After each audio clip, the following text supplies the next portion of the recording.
Hello friends, this is Shifali and once again welcome back to Geruda. So जैसा कि आप सभी को मालूम है, आप लोगों की जो एग्जामिनेशन है 13 से स्टार्ट हो जाएंगे। आप लोगों की डेट शीट भी आ चुकी है।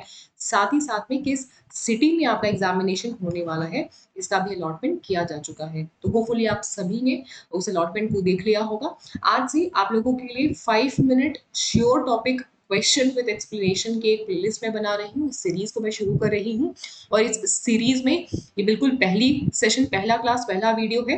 यहाँ पे मैं आपको आगे बढ़ने से पहले बता दूं कि पेपर 1 मैंने आप लोगों को कंप्लीट पढ़ाया है और इस सीरीज में आप लोगों को कुछ क्वेश्चंस कराऊंगी और साथ ही साथ में उस क्वेश्चन की एक्सप्लेनेशन भी दूंगी। ऐसे टॉपिक्स जो कि 100% श्योर है, उनसे इंडियन सवाल हमेशा पूछता ही पूछता है।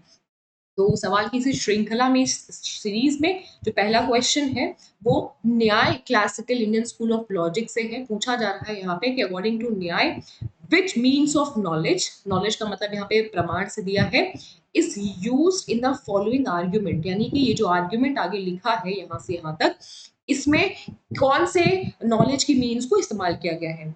आर्ग्यूमेंट क्या बोल रहा है? The world is an effect and hence it must have an efficient cause. ये जो पूरी दुनिया है ये एक इफेक्ट है, यानी कि प्रभाव है, और इसीलिए इसका एक इफिशिएंट कॉज होना जरूरी है या कॉज है।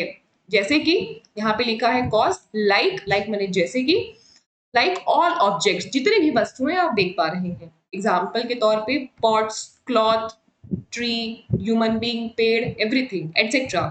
That efficient cause is God, और उस इफिशिएंट कॉज को हमने ईश्वर का नाम दिया, गॉड को गॉड का नाम दिया।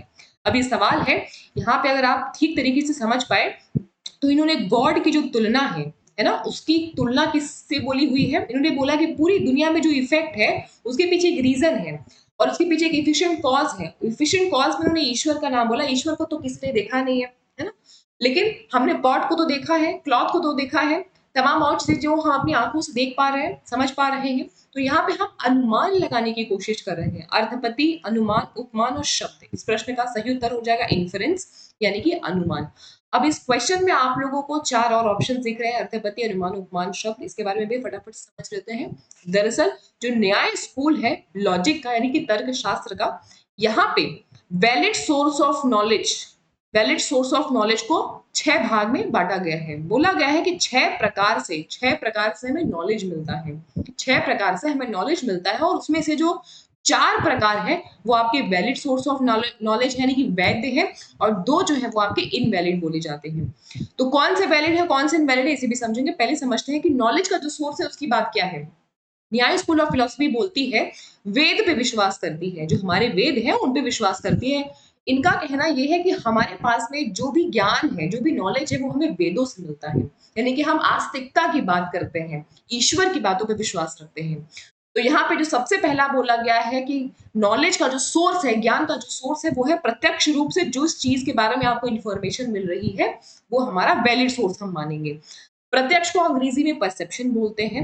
प्रत्यक्ष का मतलब यहाँ पे है कि आपके डायरेक्ट सेंसेस के थ्रू, ऑर्गन्स के थ्रू, यानी कि आप देख करके, स्मेल करके, सुन करके जो भी आपको नॉलेज मिल रही है वो सारी आपके प्रत्यक्ष नॉलेज हो जाएंगे, वैलिड सोर्स ऑफ नॉलेज। दूसरा है कंपैरिजन, यानी कि जब आप तुलना करके कहाँ कहीं से आपको नॉलेज प्राप्त हो। यहाँ नॉलेज का मतलब सिर्फ किताबी ज्ञान से नहीं, नॉलेज का मतलब इन्फॉर्मेशन, फैक्ट्स, हर वो चीज जिसको देख करके आप कुछ समझ पा रहे हैं। तो यहाँ पे जो एग्जाम्पल दिया है कि मान लीजिए अगर कोई लड़का है, वो पहाड़ पे स्मोक देख रहा है, नहीं, पहाड़ पे धुआं देख रहा है, तो वो इन्फ्रेंस लगा सकता है, अनुमान लगा सकता है, कंपैरिजन, सॉरी, उपमान लगा सकता है, कंपैरिजन कर सकता है आग से, और ये सोच सकता है कि अगर वहां पे हिल पे अगर धुआं निकल रहा है तो वहां पे आग भी हुई होगी। क्यों? क्योंकि उस बच्चे ने हमेशा किचन में देखा है स्मोक को, किचन में हमेशा बर्नर जलते हुए देखा है, और देखा है कि वहां पे जब मेरी माँ खाना बना रही है तो किचन में वहां पे आग है, तो आग है तो स्मोक है।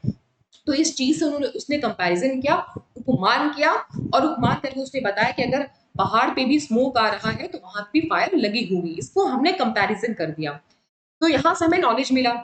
कुछ तरीके के ऐसे नॉलेज हो रहे हैं जो हम शब्दों के माध्यम से लेते हैं, जिसे अंग्रेजी में बोलते हैं वर्बल टेस्टिमोनी, यानी कि मान लीजिए कोई व्यक्ति विशेष से हमें जानकारी मिल जाए, यानी कि कोई व्यक्ति है, कोई प्रवचन दे रहा है या कोई इन्फॉर्मेशन शेयर कर रहा है, बोल करके, लिख करके आप पढ़ रहे हो, जैसे बहुत सारे राइटर्स होते हैं, पब्लिशर्स होते हैं, बहुत सारे ऐसे कथावाचक होते हैं जो अथॉरिटी पर्सन होते हैं, यानी कि जिनके पास में अथॉरिटी हो कि वो लोगों को ज्ञान बांट सके। ऐसे ही किसी व्यक्ति की बात की बात नहीं हो रही है, यहाँ पे अथॉरिटी पर्सन की बात हो रही है।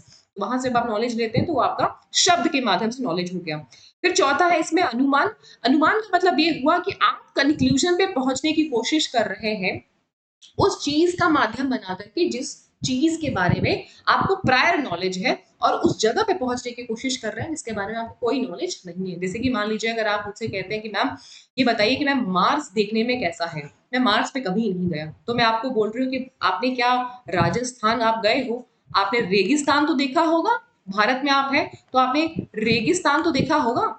अब आपके रेगिस्तान की तुलना में मार्स से कर दूं, ये आपकी प्रायर नॉलेज है, रेगिस्तान आपकी प्रायर नॉलेज है, मैं आज तुलना कर दूं इसकी मार्स और कहूं कि जिस प्रकार से रेगिस्तान दिखता है ठीक उसी प्रकार से मार्स जो है वो दिखता है। ठीक, तो यहाँ पे हमने क्या किया, आपकी प्रायर नॉलेज का इस्तेमाल करके आपको मैं कंक्लूजन पे ले गई, तो आपको एक अनुमान लग गया कि मार्स कैसा दिख सकता है। अब दो और प्रकार के आपके सोर्स ऑफ नॉलेज होते हैं बट वो इनवैलिड होते हैं, क्योंकि यहाँ पे कौन कौन से हैं, पहले चार तो मैंने आपको पीछे बता दिया। दो और सोर्स हैं जिसको हम बोलते हैं अनुपलब्धि और अर्थपति। ये दो और प्रमाण के सोर्स हैं बट इसे वैलिड सोर्स ऑफ नॉलेज नहीं कंसिडर किया जाता, इसे invalid source of knowledge consider किया जाता है। आज के इस स्मॉल टॉपिक में सिर्फ इतना ही। आप लोग चाहें तो यहाँ पे पेपर वन की कंप्लीट क्लासेस देख सकते हैं, फ्री में मैंने आप लोगों को क्लासेस कराई है पेपर वन की डिटेल में, पीडीएफ भी मैंने शेयर कर दी है टेलीग्राम पे। मेक श्योर आप टेलीग्राम से ज्वाइन हो जाएगा। पेपर वन हम लोगों ने यहाँ पे बहुत डिटेल में क्लासेस करी है, पेपर टू में आप लोगों को कॉमर्स कराती हूँ, उसकी भी structured wise unit wise topic wise classes चलती हैं। जो भी इंटरेस्टेड है दिसंबर के लिए बैचेस शुरू हो चुके हैं, आप यहाँ पे एनरोलमेंट ले सकते हैं। कोर्स फीस स्ट्रक्चर आप सभी के सामने है, आप इस नंबर पे अपना व्हाट्सएप कर सकते हो, नाम भेज सकते हो, कॉल भी कर सकते हो, 11 से 6 के बीच में एडमिशन अभी ओपन है। सोशल मीडिया हैंडल्स देख लीजिए जहाँ पे एक शो आप फॉलो कर सकते हैं, इसके अलावा लाइक शेयर कर दीजिएगा अगर आपको ये वीडियो इन्फॉर्मेटिव लगे, और इस प्रकार के तमाम वीडियोस पाने के लिए हमसे जुड़ना ना भूलिएगा। अगर आपके पास में कोई और टॉपिक है जिसके ऊपर में आप चाहते हैं कि मैं सेपरेटली वीडियो बनाऊं, टॉपिक डिस्कशन करूं, तो आप अपना टॉपिक जरूर से वीडियो के कमेंट सेक्शन में शेयर कर दीजिएगा। Be passionate and be your own motivation. Wish you all the very best and get success. Thank you.